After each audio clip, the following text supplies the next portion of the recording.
திட்டம் போட்டு செயல்படுத்தப்படுகிற ஒரு திட்டமாக உருவாக்குவதற்காக முடிவெடுப்பது என்று வரும்போது ஆட்சி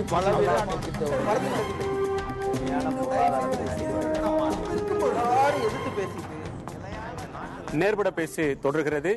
இந்த விவாதம் தொடர்பாக நேயர்கள் மத்தியிலே இணையத்தின் வாயிலாக ஒரு கேள்வியை எழுப்பியிருந்தோம். பங்குச்சந்தையின் எழுச்சி மற்றும் ரூபாய் மதிப்பு உயர்வு வளர்ச்சியின் அறிகுறியா என்று கேட்டிருந்தோம். ஆம் என்று 60% பேரும், இல்லை என்று 40% பேரும் கருத்து தெரிவித்திருக்கிறார்கள். அந்த நேயர்களுக்கு நன்றி. இப்போது பார்வையாளர்கள் கேள்வி எதிர்கொள்ளலாம்.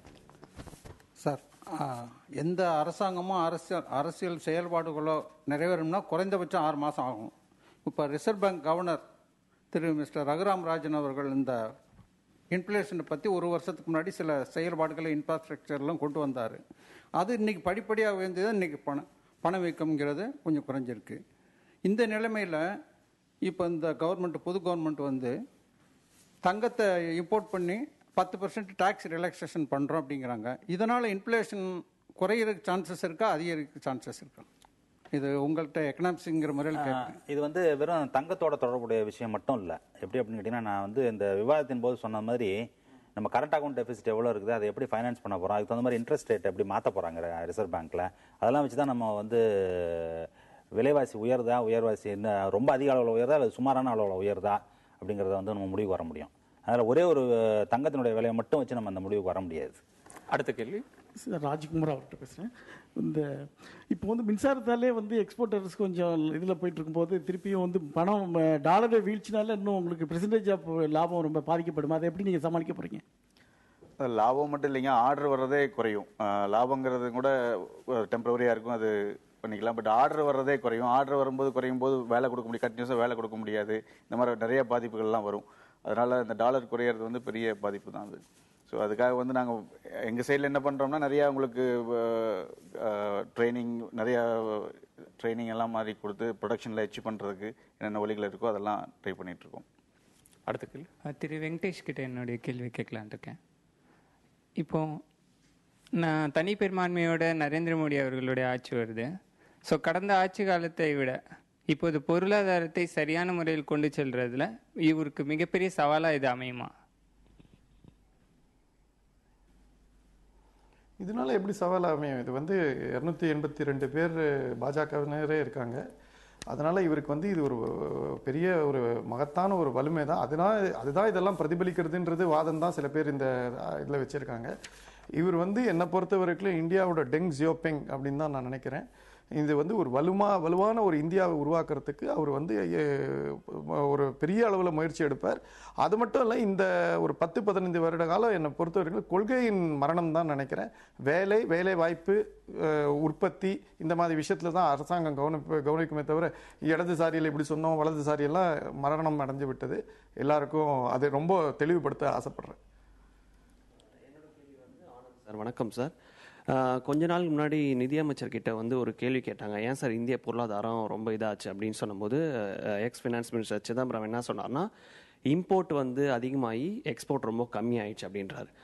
இப்போ வந்து எஃப்டிஐ வந்து உள்ளே கொண்டு வந்திருக்கீங்க. அதாவது ஃபாரின் டைரக்ட் இன்வெஸ்ட்மெண்ட் பார்த்தீங்கன்னா அதனுடைய விலை ஃபாரின் டெவலப்மெண்ட் இன்வெஸ்ட்மெண்ட்டாக தான் இருக்குது. இந்தியா டெவலப் ஆகலை. ஸோ எக்கனாமி ரொம்ப டவுனில் போயிடுச்சு. அப்போது வெளிநாட்டுக்காரன் உள்ளே வந்து கடை போட்டு அவன் இது பண்ணும்போது உள்நாட்டில் இருக்கிறவன் உள்நாட்டில் வியாபாரம் செய்வான், எப்படி தாக்கு பிடிக்க முடியும்? அவன் அசுர பலத்தோடு உள்ளே வருவான். அப்போது நீங்கள் என்ன சொல்ல வரீங்க? ஃபாரின் டைரக்ட் இன்வெஸ்ட்மெண்ட்டையும் உள்ளே போடுவீங்க, உள்நாட்டு உற்பத்தியும் நடக்காது. அப்போது வாட் இஸ் எக்கானமி? என்ன தான் அப்போது அதுக்கு டெஃபினிஷன்? இல்லை, அதாவது எஃப்டிஐ எஃப்ஐஐ பொறுத்த வரைக்கும் எஃப்டிஐ வந்து வர்றதே நாங்கள் வேண்டான்னு சொல்லலை. எஃப்டிஐ சில குறிப்பிட்ட செக்டார்ஸில், குறிப்பாக நம்மக்கிட்ட டெக்னாலஜியே கிடையாது, நம்மகிட்ட டெக்னாலஜி இல்லாத இடத்துல வந்து ஒரு டெக்னாலஜியை எஃப்டிஐ கொண்டு வராங்கன்னா நம்ம வரவேற்கக்கூடிய விஷயமா பார்க்குறேன். நான் ஒரு வேலை வாய்ப்பு உருவாக்குறதுக்கு அதிகமான எண்ணிக்கையில் வேலை வாய்ப்பு உருவாக்குறதுக்கு எஃப்டிஐ வருதுன்னா வரவேற்கலாம்னு சொல்லலாம். ஆனால் இன்னைக்கு வந்துட்டு இருக்க எஃப்டிஐயோ எஃப்ஐயோ எதுக்கு வருதுன்னா பார்த்தீங்கன்னா, ஏற்கனவே இருக்க தொழிலை வாங்குவதற்கு எஃப்டிஐ வருகிறது, ஊக வணிகத்தில் ஸ்டாக் மார்க்கெட்ல எஃப்ஐ வருகிறது. அப்ப இந்த பொருளாதாரம் என்பதுதான் நிதி மூலதனம் ஆதிக்கம் செலுத்துகின்ற பொருளாதாரம் என்பது இது வந்து நெருக்கடியை உருவாக்கிட்டே இருக்கும். இது முதலாளித்துவ சமூக அமைப்பா இருந்தாலும் சரி, இது நெருக்கடியை முதலாளித்துவத்துக்கு உருவாக்கி கொண்டே இருக்கும். அந்த உருவாக்கும் போது ஒவ்வொரு முதலாளித்துவம் அமைப்பும் அதுல இருந்து மீள்வதற்கு இன்னும் அதிகமான நெருக்கடிகளை சாதாரண மக்கள் மேல திணிப்பாங்க. இப்ப அதுதான் நம்ம 2008 நெருக்கடியை பார்த்தோம். 2000 நெருக்கடியில இருந்து 10ல மீளும் போது அதிகமான மக்கள் தான் பாதிக்கப்பட்டான தவிர கார்ப்பரேட் நிறுவனங்களுக்கு சலுகைகள் கொடுக்கப்பட்டது. அப்ப இதுதான் இந்த பொருளாதாரத்தில் இருக்கின்ற அடிப்படையான கோளாறா நாங்க பாக்குறோம். அப்ப இதை மாற்ற வேண்டும் என்று சொன்னால் இந்த அமைப்பிலே, இந்த சமூக அமைப்பிலேயே குறைந்தபட்சம் இன்றைக்கு அரசாங்கம் செய்ய வேண்டியது என்பது இன்னைக்கு நிதி மூலதனத்தை கொஞ்சம் மட்டுப்படுத்தி விட்டு தொழில் மூலதனத்தை வளர்க்க வேண்டும், வேலை வாய்ப்பு உருவாக்க வேண்டும். இது மூலமாகத்தான் ஒரு வளர்ச்சியை உருவாக்க முடியும் நாங்க பாக்குறோம். கடந்த 10 ஆண்டுகால காங்கிரஸ் அரசாங்கம் இப்படிப்பட்ட ஒரு எதிர்பார்ப்பை உருவாக்க தவறிவிட்டதுன்னு சொல்லணும். இப்போ இந்த அரசாங்கத்தின் மீது எதிர்பார்ப்பு இருக்கிறது. இந்த பங்குச்சந்தை உயர்வு அல்லது ரூபாய் மதிப்பினுடைய உயர்வு, இந்த இரண்டுமே பொருளாதார வளர்ச்சியினுடைய ஒரு அறிகுறியாக பார்க்கலாமா, அல்லது இது ஒரு நீர்க்குமிழியா அப்படின்றதுக்கு விடை தெரியறதுக்கு இன்னும் சில மாதங்கள் ஆகக்கூடும். இப்ப உங்களுடைய நிறைவு கருத்தாக இது வந்து ஒரு வளர்ச்சியின் அறிகுறின்னு சொல்லலாமா, இல்ல ஒரு காணல் நீர் அல்லது நீர்க்குமிழின்னு சொல்ல முடியுமா? இது அதான் நான் சொன்ன மாதிரி இது ஒரு சென்டிமெண்ட் தான். இப்போதைக்கு வந்து எல்லாம் நல்லா நடக்கும் அப்படிங்கிறத ஒரு வச்சு இந்த சென்டிமெண்ட் இருக்கு. இதுக்கு மேல வந்து எல்லா ரிஃபார்ம்ஸ் எல்லாம் பண்ணி அதுக்கு வந்து ஒரு ஃபண்டமெண்டல்ஸ் இம்ப்ரூவ் பண்ணா தான் உங்களுக்கு அதோட நன்றி. ஆனந்த், உங்க கருத்து. 2004 சுனாமி வந்த போது அந்த சுனாமி வந்த 5 நாடுகள் மிகப்பெரிய அளவுல மார்க்கெட் ஏறிச்சு. சுனாமிக்கு பிறகு இந்தோனேஷியாவில் மிகப்பெரிய பூகம்பம் வந்த பிறகுதான் ஸ்டாக் மார்க்கெட் அதிகமாக உயர்ந்து ஹிஸ்டாரிக்கல் ஹைட்ல வந்து ஸ்டாக் மார்க்கெட் போச்சு. அப்போ மிகப்பெரிய நெருக்கடி, மிகப்பெரிய அழிவுக்கு பிறகு ஸ்டாக் மார்க்கெட் ஏறி இருப்பதை நாம் பார்க்கின்றோம். அப்ப இது வந்து சரியான ஒரு வளர்ச்சியா நான் பார்க்கல. ஸ்டாக் மார்க்கெட் ஏறுவதை வளர்ச்சி என்று நான் ஒத்துக்கொள்ள முடியாது. உங்களுடைய நிறைவு கருத்து? நாட்டினுடைய பொருளாதார வளர்ச்சி நன்றாக இருக்கும் என்கிற எதிர்பார்ப்பில் முதலீட்டாளர்கள் பங்குகளை வாங்கி வைத்திருக்கிறார்கள். அவருடைய எதிர்பார்ப்பு சரியாக வருகிற பட்சத்தில் இந்த வளர்ச்சி தொடரும். எதிர்பார்ப்புகள் ஏதாவது பாதிப்பு ஏற்பட்டால் இந்த வளர்ச்சி தற்காலிகமாக நின்றுவிடும். இது வந்து வளர்ச்சியை எதிர்பார்த்து வருகிற ஒரு எழுச்சி என்று நான் நினைக்கிறேன். அப்ப அந்த அவங்களுடைய எதிர்பார்ப்புல ஒரு நியாயம் இருக்கிறது. அதாவது நியாயம் மட்டும் இல்லை, ஒரு கணிப்பு இருக்கிறது. உங்களுடைய நிறைவு? என்னுடைய நிறைவு கருத்து என்னன்னாக்க, இப்போ இவர் பங்கு சந்தை ஆலோசகர் சொன்ன மாதிரி இது வந்து ஒரு சிறிய ஒரு பகுதியில் இருக்கக்கூடியவர்களுடைய ஒரு நம்பிக்கை சார்ந்த ஒரு விஷயமா தான் அதை பார்க்கணுமே தவிர, என்னை பொறுத்த வரைக்கும் வளர்ச்சிங்கிறத வேற விதமாக பார்ப்பேன் நான். அவ்வளோதான். நன்றி. உங்களுடைய நால்வருடைய வருகைக்கும் டெல்லியிலிருந்து பங்கேற்ற திரு வெங்கடேஷ் உங்களுக்கும் நன்றி. கேள்விகளை எழுப்பிய பார்வையாளர்கள் நன்றி. நேர்களை மற்றொரு நேர்பட பேசு நிகழ்ச்சியில் சந்திக்கலாம். வணக்கம்.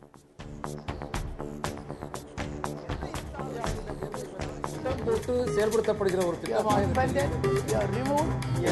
சூழலை உருவாக்குவதற்காக முடிவெடுப்பது என்று வரும்போது காட்சி பல